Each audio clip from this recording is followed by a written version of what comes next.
My name is Mark Raschow, and I'm really happy to be here.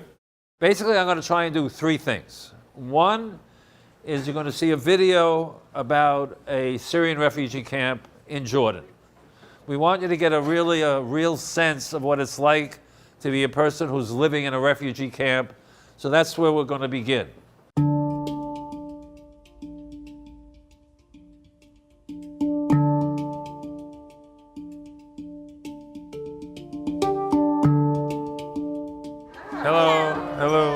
Hello. When you watch this video, think about if you lived here. You're going to go into someone's home. You can see what it looks like inside a tent. If you live there, how would you describe what it's like to live there? Just one word. Unreal. Hard. Challenging. We also want you to get a real understanding of how people wound up in this refugee camp. What their lives were like before the Civil War started, how things happened, and why they had to eventually come down to this camp in particular. I'm going to show you some pictures now of Aleppo during the Civil War to give you a sense of what the city was like to live in this city. You could live here, or you could live here, or you could live in there. Maybe that's where your school was, or where a hospital was, okay? This is what was happening for years. When I do a presentation, part of my job is to empower them, to make them feel that they can do something. All of you have the capacity to change lives, maybe 10 people, maybe 20 people, maybe 100 people. This is your chance to decide, what can I do? And you can do a little bit, or you can really get excited, talk to your parents. All right, put notices up in your buildings, on your blocks, saying we're collecting for Syrian refugees. This is what we need. This is how we're going to collect it, and do it. The point is that you are incredibly powerful. You are not just 10, 11, 12, 13 years old. You have power, and all it takes is organizing, and you can do amazing things. We want to see that the kids are bigger than who they think they are. And it's part of the best education we can give kids.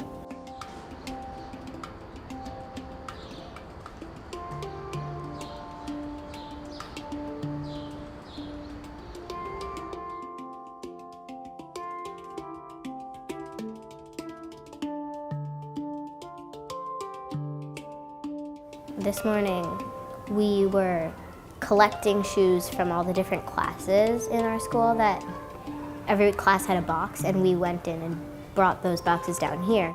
So far we've gotten around like 10 boxes. We don't have any.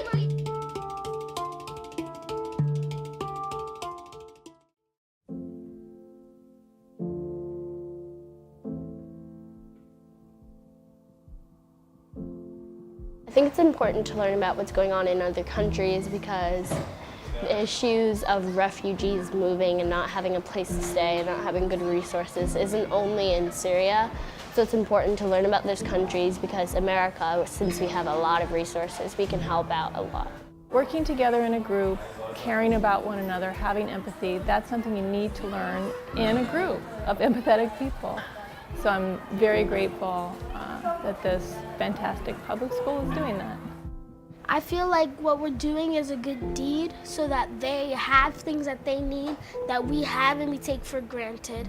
Out of 200 classes, which each have 20 kids, there's going to be a lot of shoes donating. We don't really need as much as we have, and if they need more and we need less, it's pretty clear where that more should go. We now know that people are going through a lot of struggles all over the world, and it's important for elementary age children to know that they can get involved. And when you take them that young, it stays with them forever. I think it's so important for kids to use real-world examples of things that are going on. I think the pictures help bring it to life for the kids, and the message that they can make a difference, that you don't need a lot of money, you don't need a lot of power, that every individual, even as a child, can really make a big difference. Our goal is to really try to make these people feel like we honor you, and we know you're out there, and we want to help you.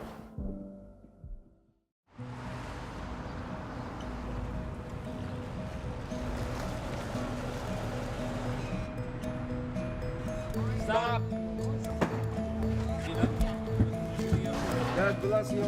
We must prepare an inventory for the shipper, so we've asked each of the schools to inventory what they're donating, and I get to sit in the shade. It's wonderful for the kids. It makes me feel good too. It's the fourth grade project. So my son and a couple of his friends. It's amazing. It's really great that our school collected almost twice as much as they were supposed to, more than 30, actually 50. You feel good inside just because like you know you're helping so many people, and I think that's like the main part of it, and also we're like learning to come together to help other people too. 300 boxes of towels and stuff.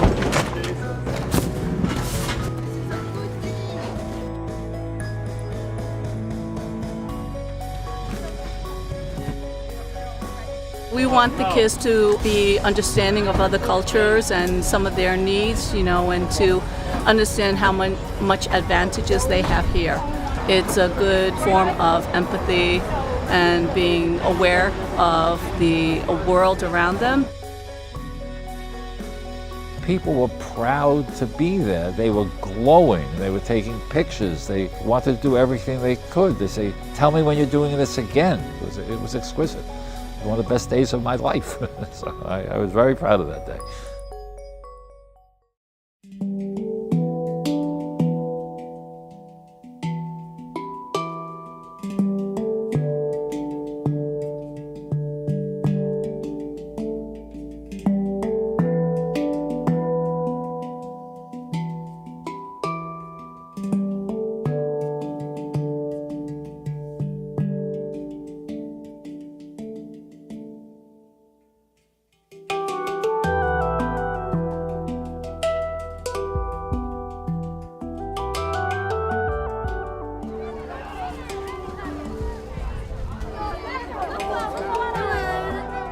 Yesterday was the first day.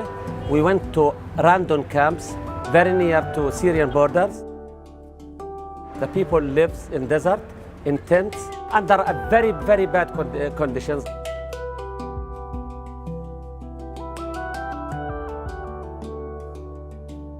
Right now we're at one of the camps and there's many children, and so we're getting backpacks from United Muslim Relief, and then the toys and coloring books and crayons that were donated through the schools, and trying to give stuffed animals to the kids.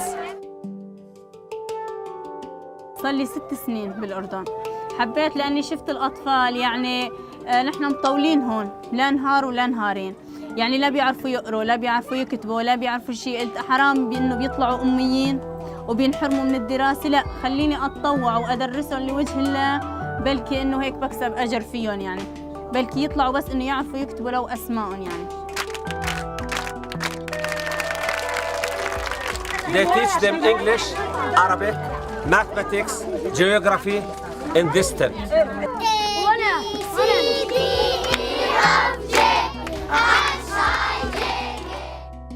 اللي ما خزعوه شالوه، مثل إحرامات، منامي، طرود غذائية، نحن هالكيبون نواقص. والله شو بدي أحكي لك لكل شيء. ظلت بسوريا وبتركيا، وهنا يعني المعيشة صعبة صارت والحياة صعبة. إذا الواحد ما اشتغل ما يمشي حاله أخيو، والشباب كلها يعني تشتغل، وإحنا بهالبيوت وبهالغبرة بهالشمس يعني فقدنا كل شيء. فقدنا. نشكرهم والله يعطيهم العافية لأنهم جاي يساعدونا، جاي ينطونا يعني. وأنا هاي أول مساعدة تجينا، يعني ما كان يجينا لا مساعدات ولا شيء.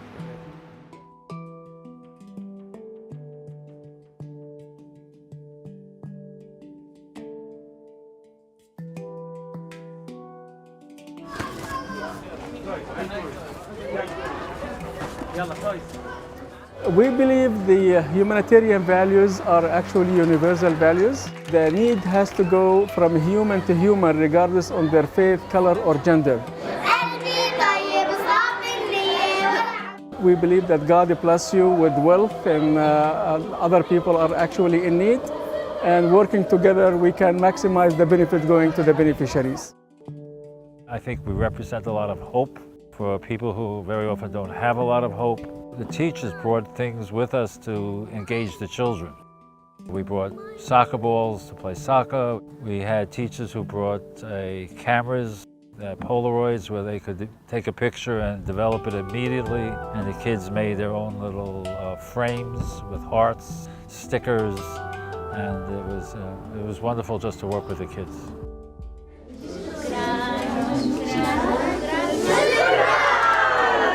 Those schools came from New York just to say hello and to give those children a smile. They connect with them, they smiled with them, they played with them, they ate it with them. This is very important. There is a tremendous need around the world, and the need is by far bigger than a country to handle. We need everybody to get together, and by joining hands, we can increase efficiency and maximize the benefits going to the beneficiaries. The environment that they live in is extremely dangerous. It's a very unhealthy environment. We've seen a lot of dust, and they have no clean water and not enough food. Everything counts, and every penny helps these people. Big thing coming here and seeing everything that we've seen is the enormity of the problem and how much needs to be done, and realizing that we can make a huge difference by talking to the leaders here, to United Muslim Relief, and going back home and trying to help these communities in a variety of ways. The future is giving a smile to people. Muslims, Christians, Jews, never mind. We are humans, and we will be humans, and we will keep our heart open to everybody. Thank you so much. The biggest hope is that other people do this, and that other people learn from this model that we've developed. Instead of just New York City doing this, 50 cities do this. If we can organize, we can empower people all across this globe.